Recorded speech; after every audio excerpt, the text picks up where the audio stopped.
Mini esclavata eventually one way. Sizovula ngehlabelelo 180.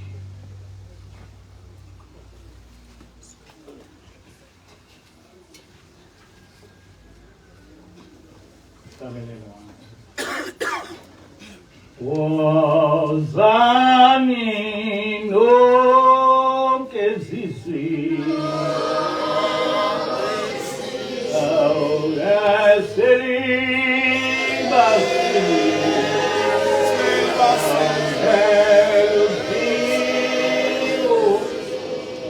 ali wozani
Asibonge.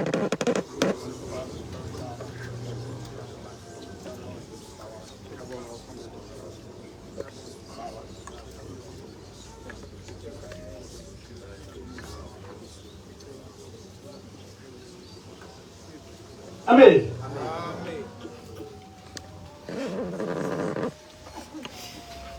Babusiswe abantu. Banenhlanhla abantu. Ababeqonde ukuthi leli bandla likaJehova. Babusiswe abantu. Banenhlanhla abantu. Abayabazi ukuthi sihamba nengilosi. Ekseni khona into ekhulunywa umfundisi uMdlolo. Uyikhulumile lento kodwa abantu abaningi babengakabe bikho lapha ngesikhathi kwenzeka lento. Sasinensizwa la esasonta nayo la. Lensizwa yayisihamba iya kuMdlolo umfundisi. Imtshengisa ukuthi kwi-cellphone yayo kuvele inkulumo ethi njengoba uzama ukubulala nje umvangeli uMdlolo wayesemvangeli nomvangeli uMtolo nomshumayeli uMkhize wese wayengawo umshumayeli asosikhathi lithi niseduze bakho ngikubhekile umanje ukababulala noma wenzani kubo ngizobhekana nawe kofa wena. Lo muntu wawuthatha lo myalezo wawusaba umfundisi uMdlolo. Kodwa manje lo myalezo uku-Facebook, uku-WhatsApp, kodwa ayikho inombolo yokuthi uvela kuphi. Awukwazi ukuthi kungaqhamuka uWhatsApp ungabanayo inombolo lapho uvela khona. Waya kuMdlolo wathi hayi kodwa manje mina ngithakathi.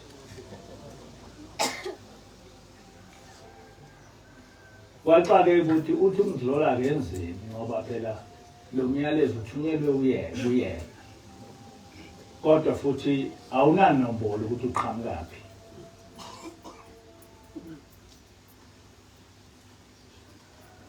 Kwathatha isikhashana kwafika inkosikazi yakhe yeza kithi sinomkhokheli. Yathi lo muntu lona engumngane uyathakatha. Yayisitshela yonke into oyenzayo yokuthakatha. Ithi thakatha la, thakatha thina. Yathi le nkosikazi ngengumele lokho. Ngiyamshiya. Mhlawumbe ngokubona ukuthi ngeke sikwazi ukuvuma lokho yavele yahlubuka lishiya leli bandla. Kodwa yavalelisa kithi. Yazositshela ukuthi asikwazi ukuthi mhlale nomuntu esekumbone isizulu ukuthi uyathakatha. Angazi lo nkosikazi waphelela kodwa angaze ngizwe ukuthi khona elinye isonto yakula ngaso. Kodwa kwahamba angazi ukuthi wenzekani.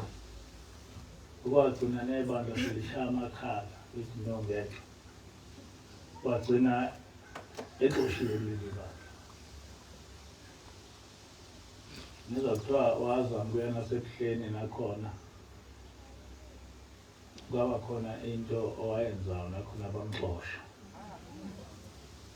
Bayazi abadala ukuthi babubani abangasazi akusho lutho.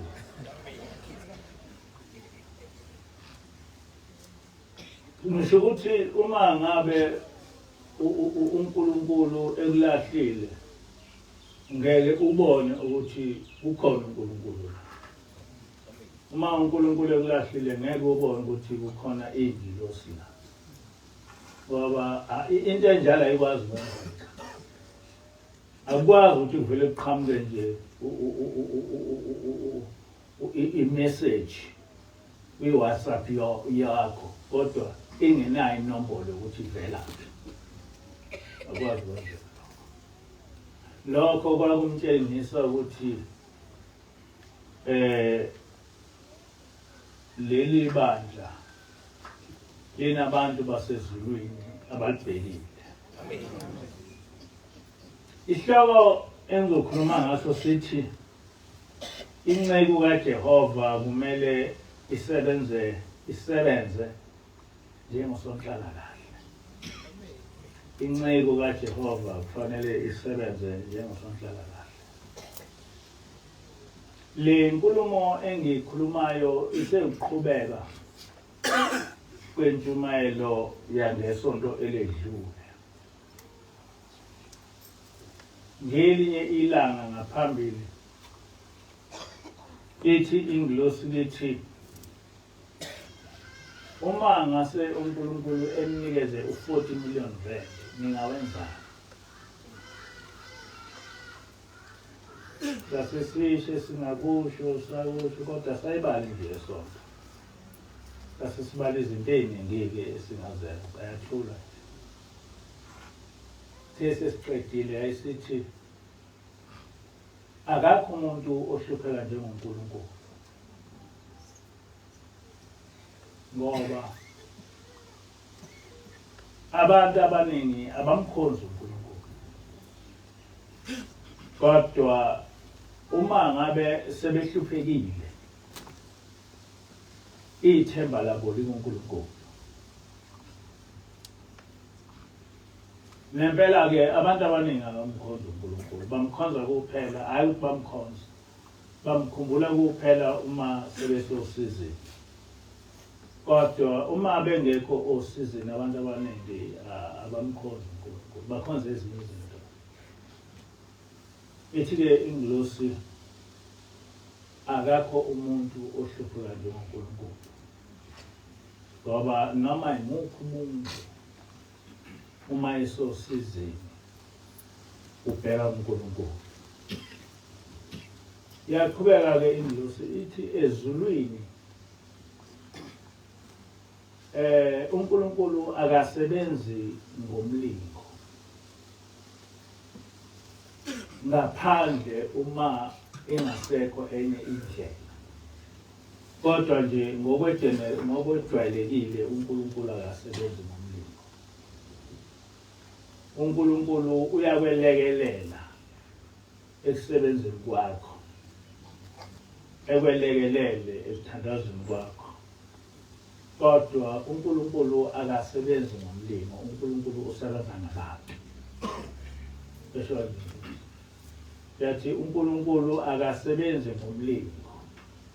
Kodwa uNkulunkulu usebenza ngabantu. Ithi le ingilosi uma kungase kube nezikhala zomsebenzi eziwu-50 kodwa abantu abadinga umsebenzi be-100 laba abantu abawu-50 abangawutholanga umsebenzi bazobheka uNkulunkulu ukuthi akabafunele umsebenzi. Ithi kodwa uNkulunkulu awukho umlingo ozowenza ukuthi uthole umsebenzi. Ngoba awukho umsebenzi ozokwehla ezulwini ngokomlingo uqhamuke ube umsebenzi ungekho. Ngakho-ke uNkulunkulu ukuze etholele omunye umuntu umsebenzi kufanele evulele omunye umuntu umsebenzi. Ithi-ke ingilosi uma uNkulunkulu emnikeza imali usuke ebheke ukuthi ngaleyo mali wakhe imisebenzi yokuthi kusizakale abanye abantu abazokhala kuye befune umsebenzi. Ithi ngaso sonke isikhathi uma nithola imali nazi ukuthi uNkulunkulu usuke ebheke ukuthi usize yena ngayo. Ithi-ke ukusiza uNkulunkulu ukusiza omunye umuntu, ngoba uNkulunkulu uma umuntu ekhala ecela umsebenzi engawutholi, uNkulunkulu ubheka kubantu abanomsebenzi, akawehlisi umsebenzi ongekho ezulwini, kodwa ubheka abantu abanomsebenzi ebese ekuthatha ekusakubo. Ithi-ke ngakho-ke uma ngabe uNkulunkulu ekunikeza imali noma ngabe inkulu kangakanani, ungathi uma uthola imali bese uyayicebisa bese ufuna ilazari yakho. Ithi afanele ukuthi mangabe uthola imali ucabange ukwakha indlu enkulu enhle, ucabange imoto eziphambili nani. Zibuza ukuthi uNkulunkulu njengoba enginikezele imali uthi angimsize ngani.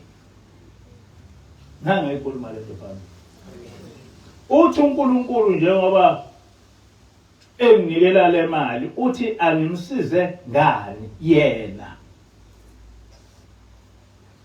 Ithi-ke ingilosi ayikho enye indlela yokusiza uNkulunkulu ngaphandle kokuthi usize abantu bakhe. Ngoba uma ngabe uqhamuka usukhala ufuna uNkulunkulu, ufuna umsebenzi, uNkulunkulu kufanele ecabange ukuthi lo muntu ngizomtholela kuphi umsebenzi. Ithi-ke ngakho-ke kubalulekile ukuthi uma ngabe uNkulunkulu ekunikeza imali, into yokuqala ufanele uyibuze ukuthi ufuna uNkulunkulu ngimsize ngani. And ithi-ke ukusiza uNkulunkulu ukuthi wakhe imisebenzi ukuze abantu bakhe nabo besebenze bedle. Ngaphandle kwelokhuza kokwenza umsebenzi wesonto, kodwa imali onayo icabange ukwakha imisebenzi ezokwenza ukuthi abanye abantu bedle. That must have, kufanele ube naleyo nto engqondweni yakho. Hayi ukuthi uye kuNkulunkulu uyothandaza ucele ijackpot noma uyocela ilotho. Kodwa uma uNkulunkulu engasekubuza ukuthi le mali mase ngikunikeze yona uzoyenzani, bese ubala ilazari yakho. Kodwa uNkulunkulu yena ufuna ukuthi ngale mali usize abantu bakhe. Usize abantu bakhe.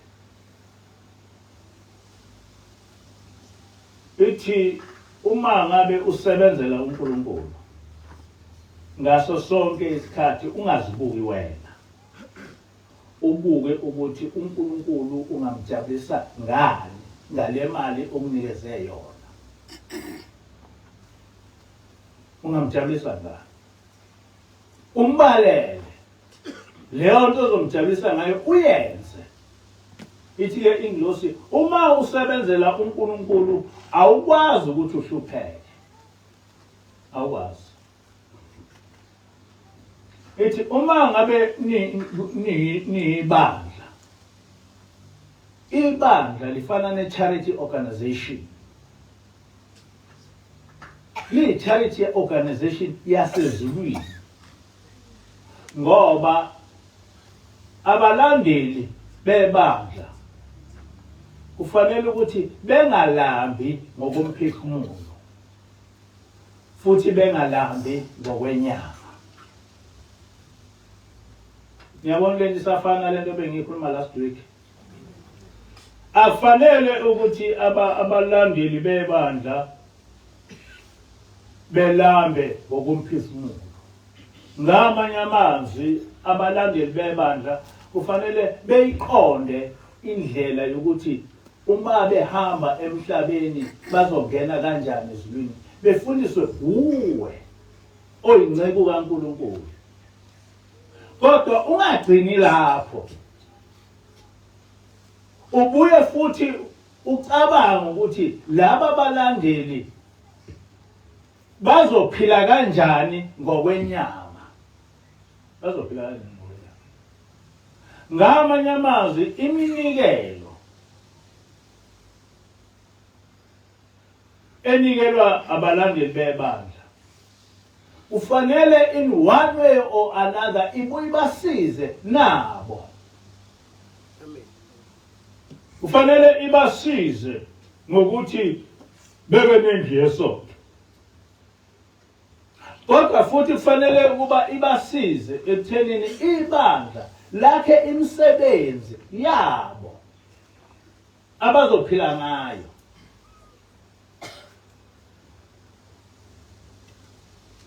Hayi ukuthi ibandla lijabulele nje ukuthi licebile, kodwa lingeke liyikhombe into yokuthi nansi nalena into esiyenzile ngomnikelo yethu. Afanele ukuthi kwenjalo.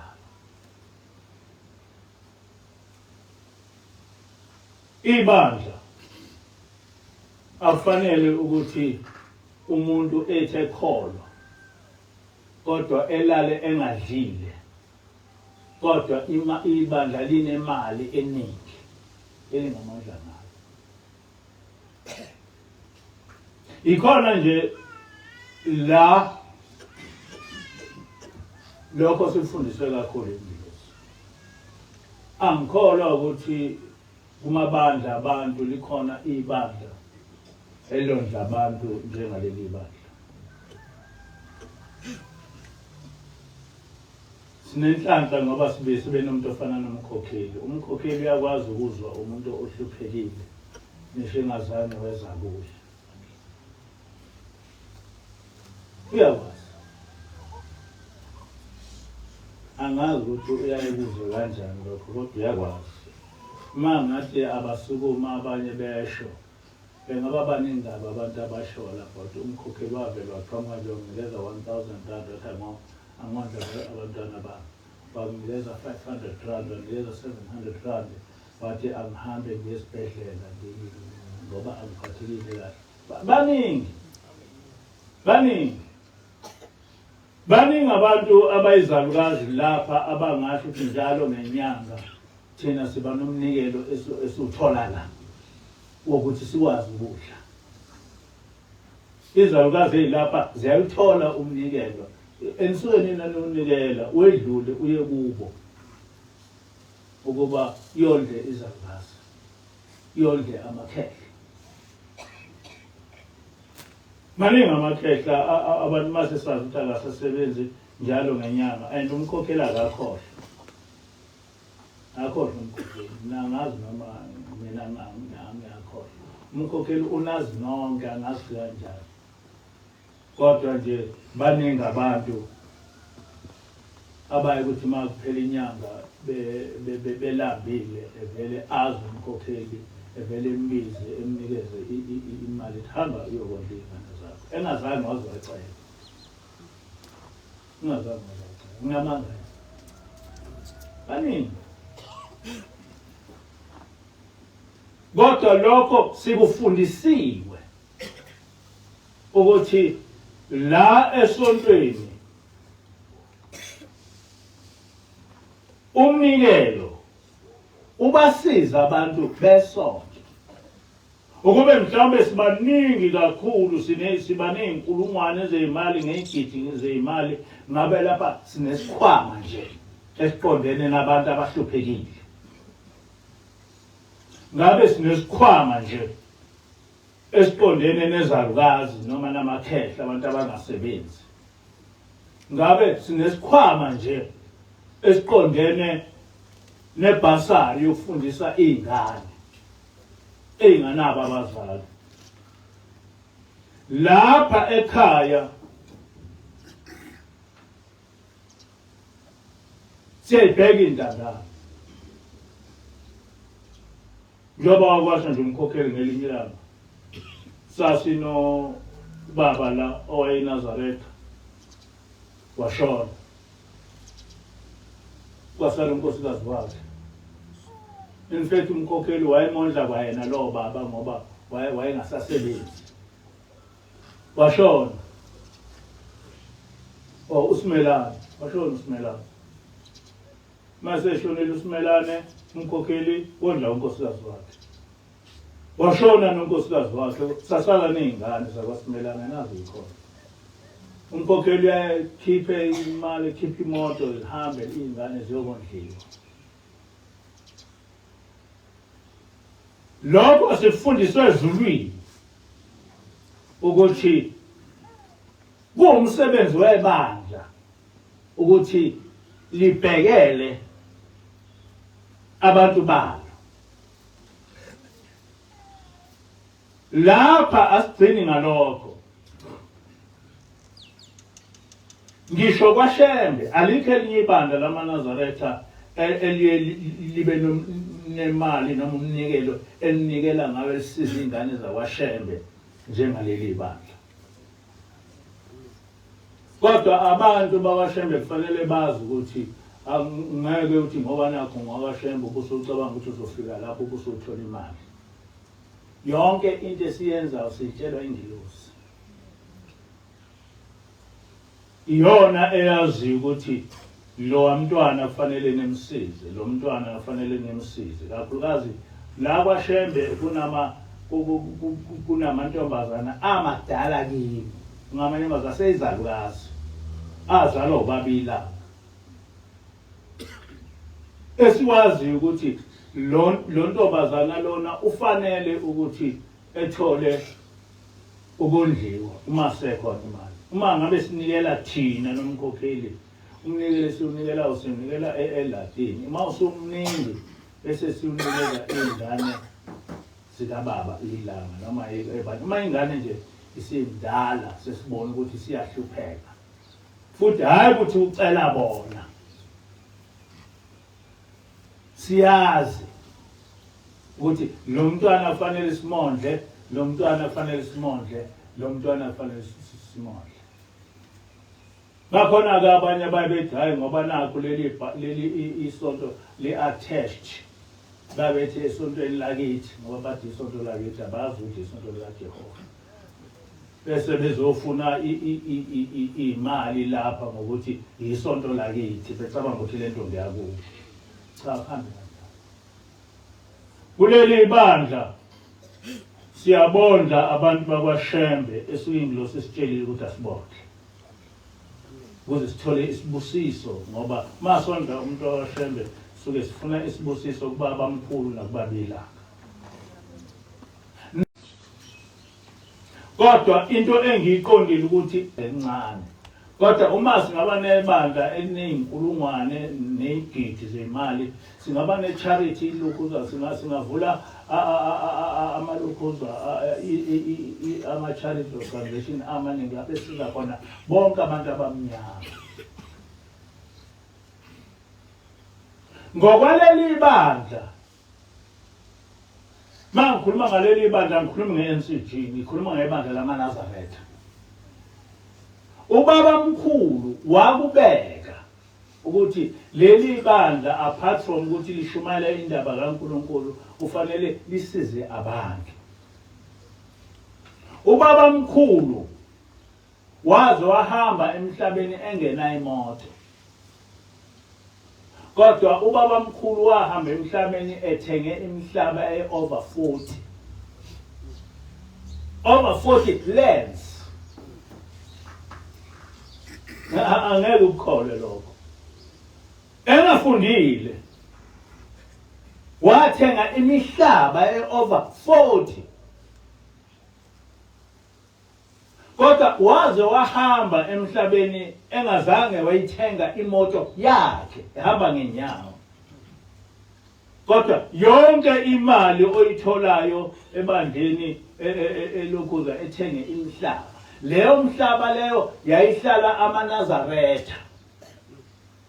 Belima kuyo. Yayihlala intandane, ihlala amakhosikazi abafelokazi. Kuwumsebenzi webandla ukuthi libheke abafelokazi balo. Kuwumsebenzi webandla ukuthi libheke izintandane zalo. Umsebenzi webandla. Ubaba mkhulu kuyiwill yakhe wakubeka ukuthi iminikelo etholakala kuleli bandla iyokwakha izikole zomphakathi. Yakhe ibe nezimali zokufundisa izingane. Wayibala izinto eziningi iminikelo eyoyenza eqondene nebandla. Kodwa leyo nto ayizange yenzeka. Angazi noma kwayona le mhlaba engikhuluma ngayo isekhona yini. Ngoba engiyazi ngithathwa ngabantu eminye banjani eminye kwagcina ibangwa yonke leyo nto. Kodwa ngiyazi ukuthi ubaba mkhulu washiya imihlaba land over 40 ngoba ngiyayazi will yakhe. Ngiyayazi namehlo. Manje ke ngithi umholi waleli bandla noma inceku kaJehova kufanele isebenze njengosonhlalakahle. Ngamanye amazwi akufanele ukuthi ibuke ijabulele umnikelo ozocebisa yona nomndeni wayo. Kufanele umnikelo ibuke ukuthi on the other hand ichaza kanjani ukuthi usize abalandeli bayo in one way or another. Kungumsebenzi wethu ukuthi sibheke ukuthi nanoma yiliphi ibhizinisi enilenzayo sinisize in one way or another. Uma kukhona iland engase ibe khona ngibe involved ekuthenini ngiyithole le land ngiyitholele amalunga ebandla. Ngoba uShembe ubhalile phansi ukuthi leli bandla leli kufanele ukuthi lisebenze umhlabathi. Kumsebenzi wethu. Uma amabandla noma akwaShembe engakayenzi lento kodwa thina kufanele ukuthi siyenze ngoba ibhalwe phansi ibhalwe ubaba mkhulu ukuthi kufanele siyenze. Yakubeka ingilosi ukuthi leli bandla ngeke lihamba lakha izindlu elingazazi ukuthi lizokwenzani zomholi. Yathi ingilosi kumathempeli namathempeli kokwakhiwa izindlu zesonto, hayi izindlu zomholi, kodwa izindlu zesonto. Yathi umholi uyoba nemotorhome.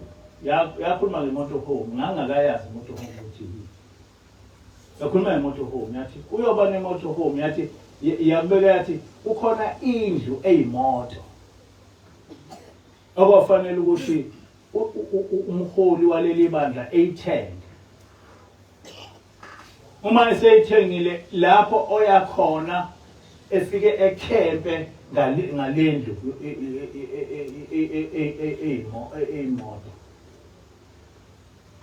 Imotorhome ke iyindlu inayo yonke into depending ukuthi inkulu kangakanani. Ine dining room, ine lounge, ine bedroom, ine kitchen, inayo yonke into, ine-TV, yonke into ongasuyicabanga endlini yakho ikhona kwi-motorhome. Uma ku-motorhome kuyafana nokuthi usehhotela.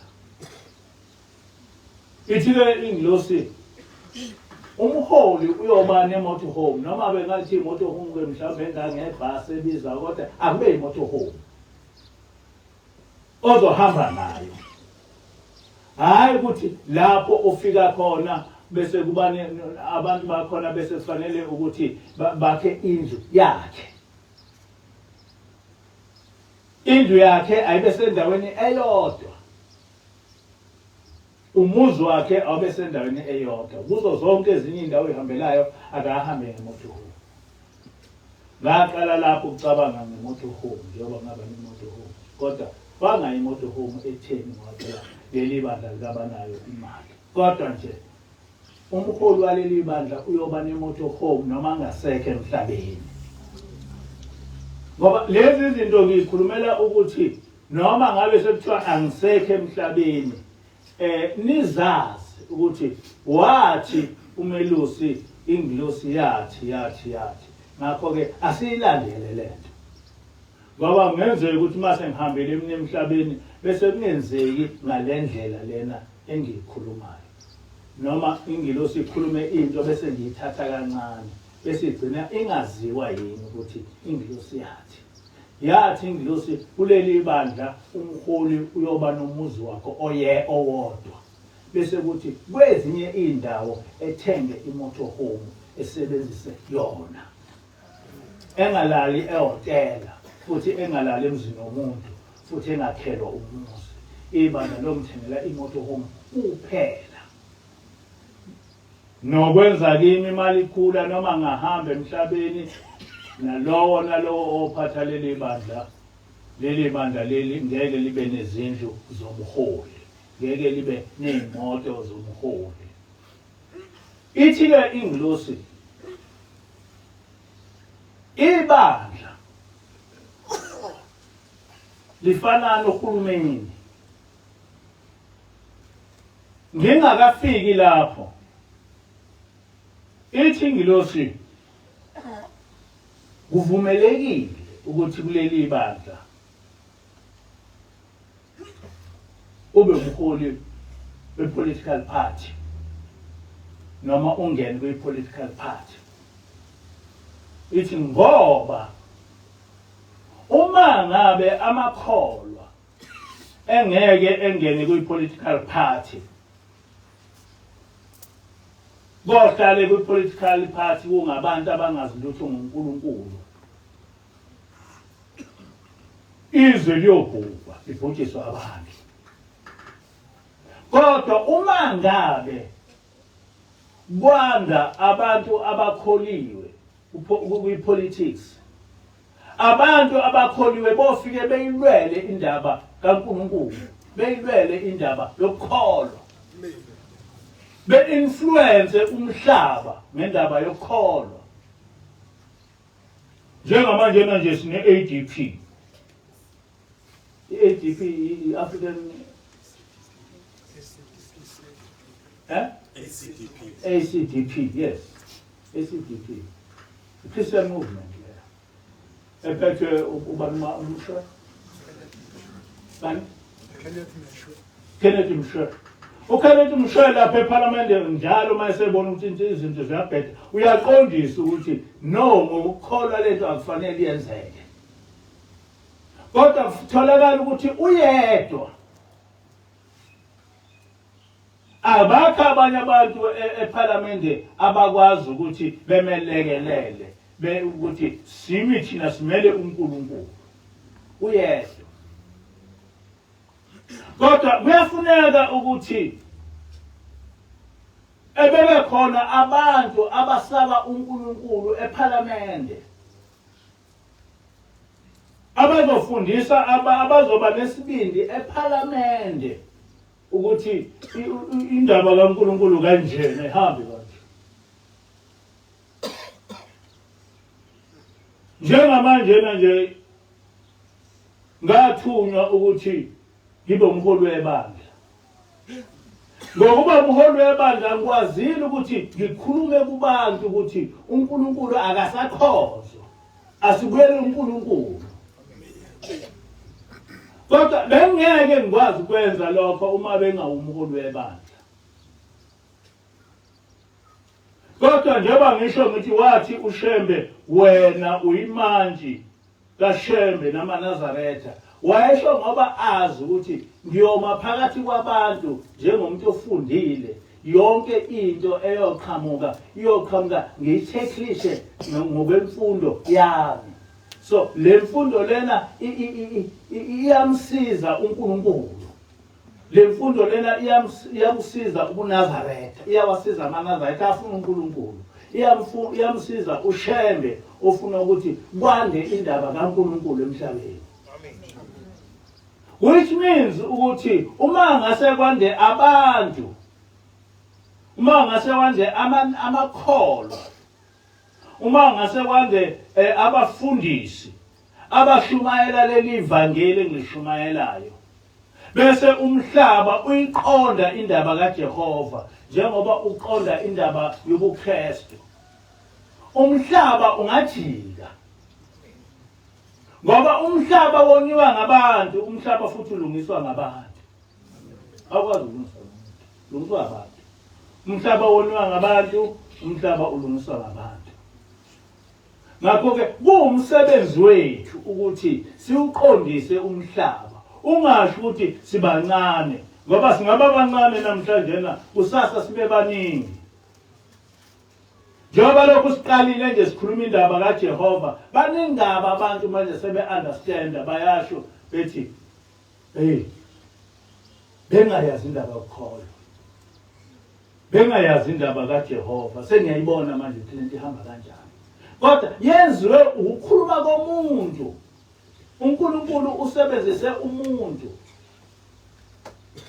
uNkulunkulu usebenzise umuntu kube nebandla elizokhuluma ngendaba kaJehova.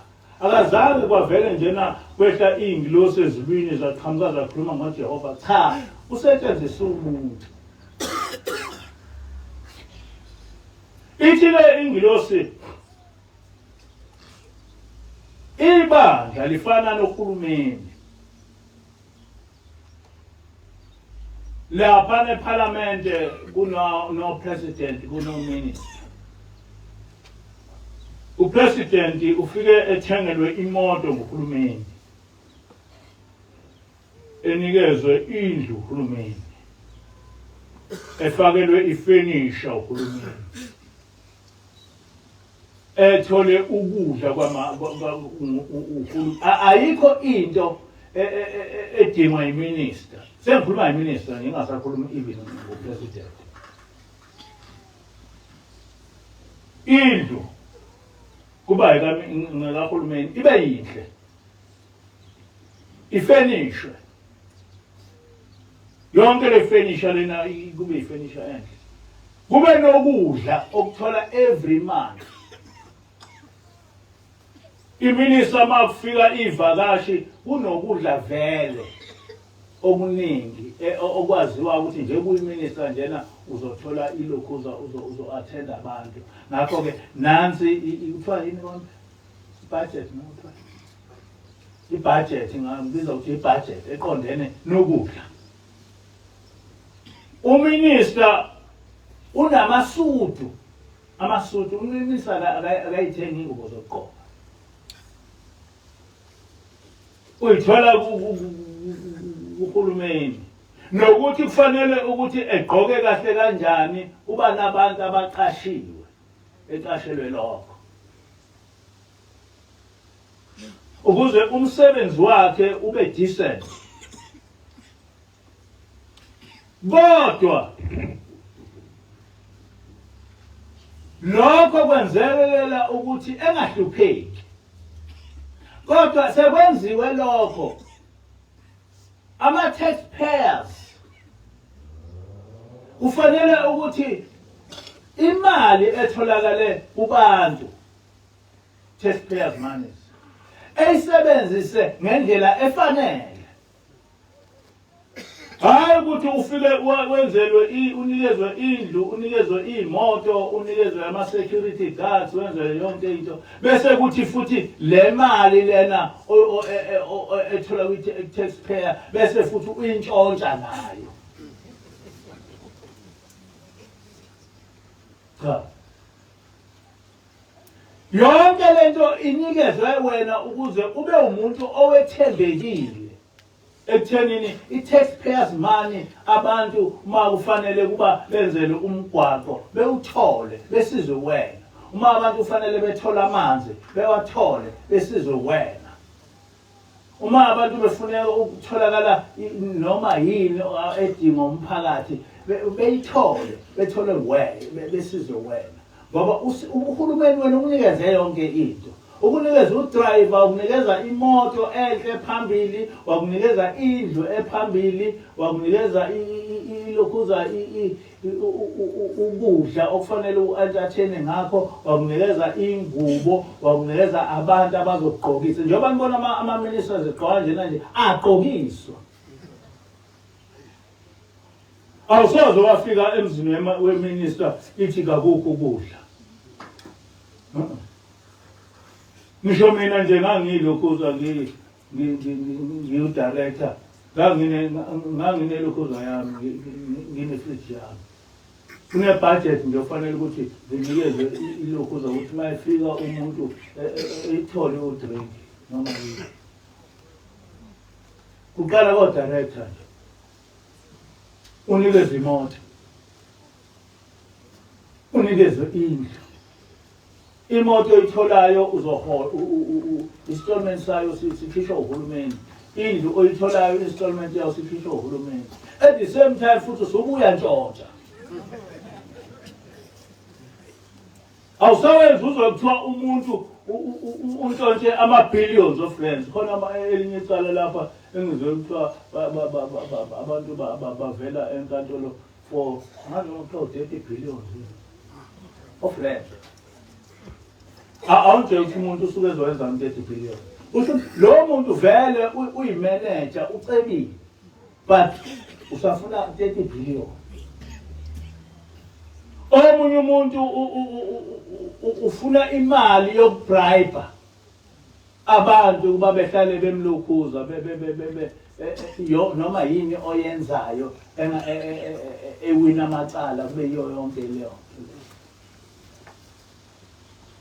Kodwa konke lokho kudalwa ukuthi kunabantu abakhulumeni nge-ambition, hayi nge-ambition yokukholwa.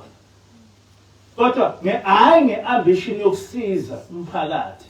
Kodwa uma belokhuzwa bekhankasa bathi bafuna ukusiza umphakathi. Kodwa engqondweni yabo abanayo ilokhuza ingqondo yokusiza umphakathi. Bafuna ukuyicebisa. Yikho nje uthola ukuthi ngaso sonke isikhathi la kuyipolitiki kuyabulawana. Kuze kubulawane ngisho eqenjini elilodwa. Ngoba laba abantu ba after imali, hayi ukuthi ba after ukusiza abantu. Ithi ke inglosi uma nina ningena kwi-politics, umuntu oyazi indaba kaNkulunkulu uyongena kwi-politics ngoba efuna ukusiza abantu ngempela. Umuntu uyongena kwi-politics ngoba efuna ukuqondisa indaba kaNkulunkulu. Ngoba those are the two things which are lacking.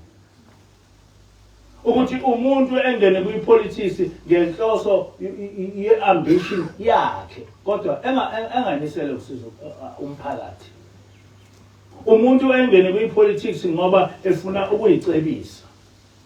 Kodwa bonke laba abantu abagcwele eParliament banjalo abayazi inhlobo indaba kaNkulunkulu. So abantu abazindaba kaNkulunkulu ongathi mawukhuluma ngoNkulunkulu abantu abathe bakha iqembu labantu abakholile abafuna ukukholwa. Njengayo njena i-SDP. Kodwa ayinabo abasekeli. Ngoba kucatshanga ukuthi njena hayi into ye-Christianity nje into engathisho. Kodwa yonke into inesiqalo. Yonke into inesiqalo. Njengoba ithi ingilosi njena kufanele ukuthi ningene nibe amakhansela. Ubonakala ukuthi ikhansela eliqholiwe libasiza kanjani abantu. Libasiza kanjani abantu ikhansela eliqholiwe.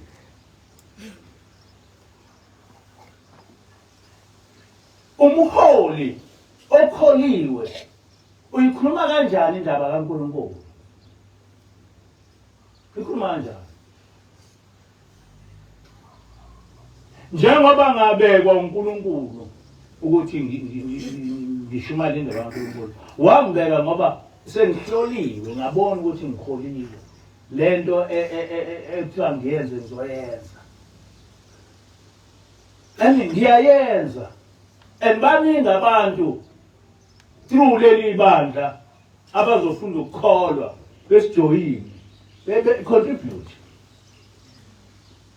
Now manje no doctor, Dr. Mabaso, no Dr. Lokosi, no Dr. Xhakazi. Bathi uma beyilalele lento bayibona ukuthi inoNkulunkulu lento. Base beyayijoyina. Baningi abasazoqhamuka beyijoyina ukuthi inoNkulunkulu lento. Amen. Njengoba ngisho ngithi kwathiwa ngenkathi sisungula leli bandla kwezi ingilosi lithi yasitshela ukuthi ezulwini kukhishwe ingilosi ezo7 ukuthi zizobheka leli bandla. And iproof yakho lokho nawo phela umnazathi esinayo esethakatha bona laba mama. Cabanga nje umuntu ethakatha umkhizi. Ungathi umkhizi akakhuluma into zomathi khona abantu abamthakatha. Ungayibuza ukuthi uzethakatha umkhizi ngoba basenza. Kodwa yaqhamuka umbhalo. Wathi uma ungamiyeki ukumthakatha umkhizi nomdlolo nomtolo ngikubhekile. Usho umbhalo. Mene tekela ufasile. Amen. Washawa uvalo, wazobuza kumdlolo, ngenze njani manje? Ngoba phela mina ngazi ukuthi angithakathi. Wathi umdlolo usho ukuthi ngenze njani? Ngoba phela umbhalo uWhatsApp wakho. Manje mina ngise ufuna ukuthi ayitshele umdlolo ukuthi akathakathi. Kodwa lo mbhalo okuWhatsApp yakhe uthi uyathakathi. That is a proof yokuthi zikhona ingilosi esihamba nazo la. Amen. Bakhona obona kuqala la. Amen. Ayikho into ongayenza lapha singayazi. Siyithulele kodwa hayi ukuthi khona into ongasuyenza lapha singayazi. Ngoba bakhona obona kuqala. Abazositshela ukuthi lapha kuna njengoba noloku uzanalo ndoda mphini njena.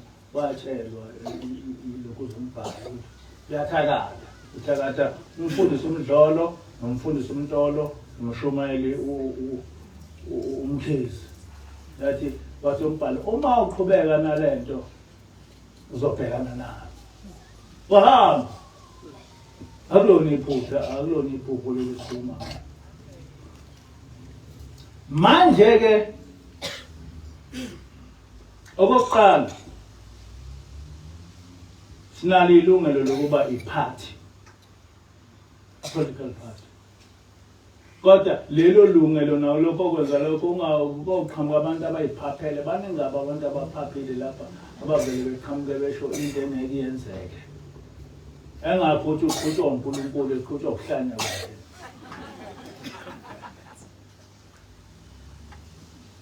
Baningi ukhona njena angazi noma ugogo noma ngoba uyaye ngihlale ngishayela ucingo. Bethi manje na mfundisi awuhambe uyokhozini ubatshele ukuthi napa abantu bephela yenza ukuthi nalokhu ngomthima lonke lolu hlanyela lo. Hayi ukuthi uzovela uqhamuke nje usenza i-political party yamaNazaretha cha. Yiba nje ilunga. le party uqhubeke uyothi mase ubona ukuthi usiyaziwa abantu belokhu njengoba kusuke kwenziwa mayimane njengoba kusuke kwenziwa actions SA yabo hayi ukuthi usidwayidwa nje bese uthi uzokwazi ukuphatha cha okokuqala ngena kwi-politics abantu bebone ukuthi lo muntu lona usile uthi noma uphume kwi-party wenze yakhe i-party kodwa bebone ukuthi lo muntu lona owenza i-party usile so uma ube kwi-politics wawusuphuma abantu sebekwazi ilokhuze i-party yakhe yo-succeed njenganami nje Malema waphuma kwi-political party oqala yakhe i-political party wasucceed ngoba wayelokhuza into oyaziyo into oyaziyo so I do not mean ukuthi simply because ngithi sivumelekile ukuba ne-political party akuqhamuka umuntu lapha bese ethi wakhe i-political party cha akusuke umuntu ovuthiwe obe kwi-politics for the rest of his life owaziwayo ozothi mangabe eqala i-political party abantu bemlandele ebenama ideas agude esekuye politics kwabanye abantu kwabanye abantu njengoba ngihola leli bandla nje angiqalanga lapha ukuba ngishumayeli kaNkulunkulu ngayiqala ngincane nasesontweni ngisho ebuhleni ngiyaziyo ukuthi ngangishumayela nabantu abezwa lapha bezwa ngoba bazi ukuthi lo muntu lona uyayazi lento oyikhulumayo nakwi-politics ke kunjalo hayi ukuthi uzovela usuke nje usuke lapho ubuso ukuthi uzofoma i-political party we are wasting our time ngoba wazi lutho nge-politics futhi abantu ngeke beze belandele into yomuntu abangamazi i-politics into ebucayi lapho ithi sinayo imvume yokuba kuma-political parties sinayo imvume yokuthi sibe ngama-councillors sinayo imvume yokuthi sibe ama-members of parliament ukuze i-influence yethu ihambe i-influence i-government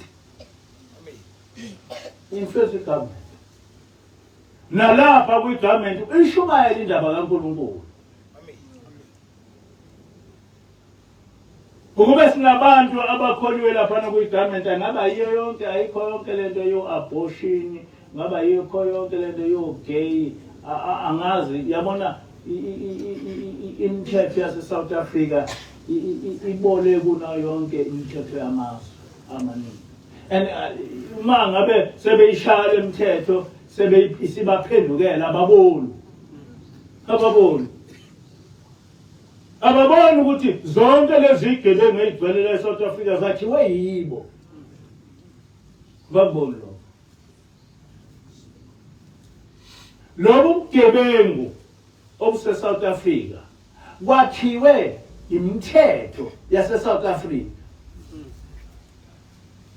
yakhiwe imithetho yase-South Africa uma ungaqondisa umthetho wase-South Africa kungaphela ubugebengu e-South Africa yonke le lawlessness ekhona e-South Africa yakhiwe uhulumeni wase-South Africa and ngeke bekwazi ukuthi beyiqede ngenye indlela ngoba abafune uNkulunkulu abafune lutho bathi umuntu engafike ebulala abantu abawu6 aziwa bese kuthiwa yena akangabulawa kuthiwa une-right yokuphila kodwa bonke laba bantu abawu6 abanayo bafile bese yena ebane-right yokuphila bese bethi i-democracy usuyibiza ukuthi i-democracy inhloboni yadala ubani ngoba wonke amabandla akayemukeli ngisho abomdabu ngeke beyemukele bonke abantu abayemukeli le ndaba lena yokuthi umuntu ebulala abantu engabulawa ngisho uNkulunkulu akayemukeli kodwa ngoba abantu abasephalamende amaqaba bazilutho ngendaba kaNkulunkulu abanendaba kaNkulunkulu iyasebenza Kodwa manje isisebenza against them. Ngoba abasazi ukuthi laba bantu ababavumele ukuthi bebulala abantu bazobastophisha kanjani ukuthi bengababulali, ngoba ufike umuntu ebulala abantu abawu-10 eboshwe ekuthiwa engabulawa eyokudliwa. Kuthiwa ukuthi ulokhuza unikeza isigwebo se-life sentence uchaza ukuthini, ngoba kuleyo life sentence uzobudliwa. Futhi uma uweqa laphana uwazi ukuthi isigwebo sakho life sentence ubuye ubulala abantu abanye abawu-10, ngeke vele futhi ulokhuza ubulawe bagcina bewu-20 uzokuphinde siwe laphana futhi uyokudliwa. Ngisho ngabe uconfessile ukuthi ubabulele, awuzukulokhuza, akho suffering. I mean, yini ongayisafarisha ukuthi ubulala abantu abawu-10 bese uhambe uyohlala ejele? Ngoba laphana ejele laphana vele abanye abantu baku-enjoya ukuba sejele. Abanye abantu baku-enjoya ukuba sejele. Ngikhuluma into engiyaziyo, ngibe yimantshi ethetha amacala ama-rape, ethetha amacala ama-murder. Ngike ngabhekana nabantu abanama-life sentence, abanye ngabanikeza i-life sentence. Isigebengu asinendaba nayo yonke leyo nto. Asinendaba. Yinye kuphela into engesabisa umuntu owenze icala elibi ubulawa. That's the only thing. Ngaphandle ukuthi ebulawe ayikho enye into ongayisabisa umuntu o-enjoy ukubulala. Ayikho. Akakwazi ukuthi umuntu o-enjoy ukubulala engasathiswa ukuthi uzothola i-life sentence. Akakwazi. The only thing esathwa noma yimuphi umuntu ukuthi uma umuntu enze icala lokubulala umuntu nayibulawa. Ngoba lokho nangokaNkulunkulu ku-right. Nangaboma imuphi i-community u-right.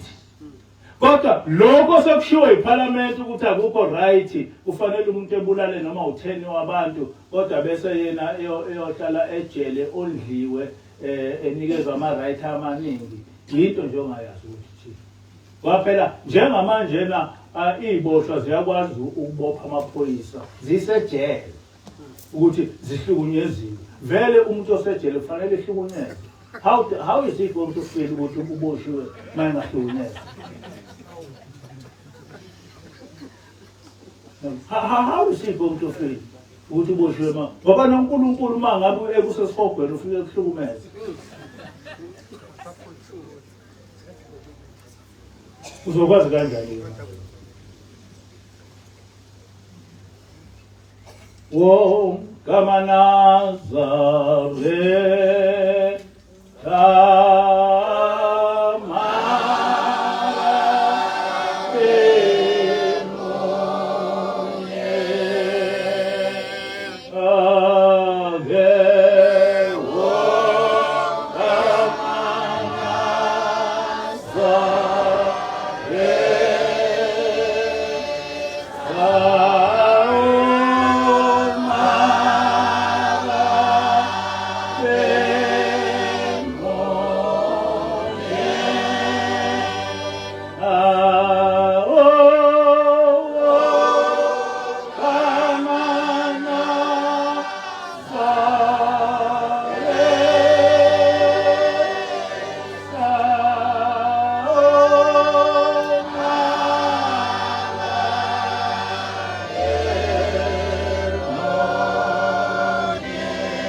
umuntu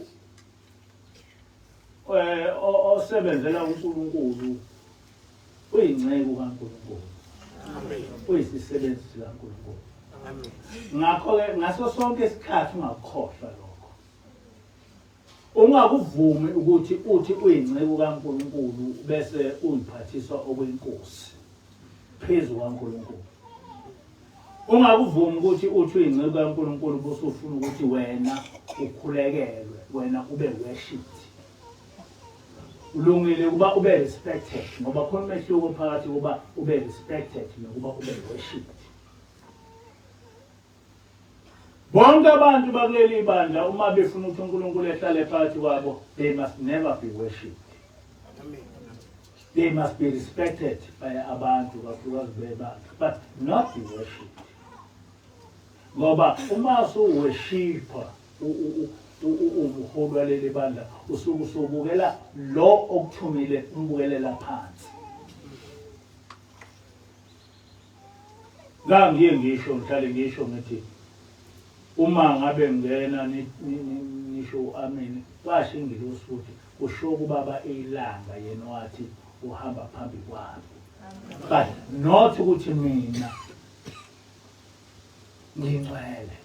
So sihlonipha kuphela lo muntu okuleli bandla njoba nakumabandla amaNazaretha kuba khona ilokhuza ilathi kulaba abaqala ukukholwa. Kuleli bandla kuba khona ilathi umqamelo othi mawuqhamuka uguqo. Bekhona isihlalo othi mawuqhamuka uguqo. Hayi ukuthi uguqela lesihlalo. Njoba lapha ke ingekho ilokhuza ilathi uma kungena umholi yagoqa. Kodwa hayi ngoba ngiworship. I'm very much lokhuza cautious about that ukuthi akufanele ukuba ngikhulekelwe worship ngoba uma ngikhulekelwa uNkulunkulu uzobaleka phakathi kwethu. uNkulunkulu uzobaleka phakathi kwethu. Nami ngisafuna ukuthi umsebenzi wami unconywe ezulwini. Angifuni ukuthi mangihamba lapha emhlabeni ngifike ngithetha amacala ezulwini ukuthi wanikeza umsebenzi wawuse uyibona somkhulu wena ngaphezu kwalo okunikeza umsebenzi.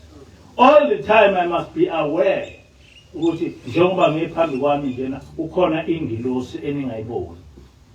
All the time I must be aware ukuthi njengoba ngiphambi kwami njena ukhona ubaba ilanga ushembe ongithumile. Leyo nto lefanele ingasuke engqondweni yakho. All the time ufanele ngazi ukuthi leli ibandla likaJehova njengoba safundiswa ubaba mkhulu.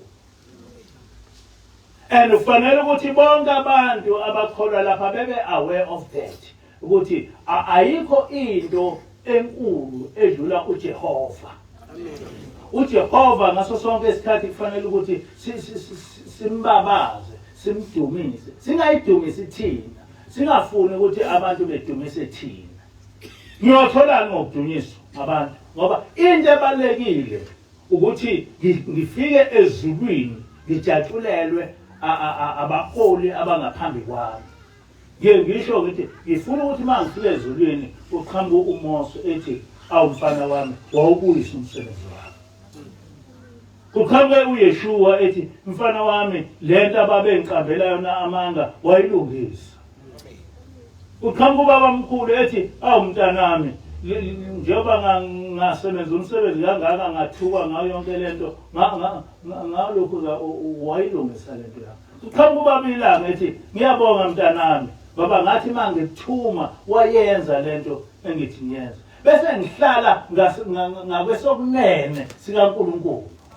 That's what I'm fighting for.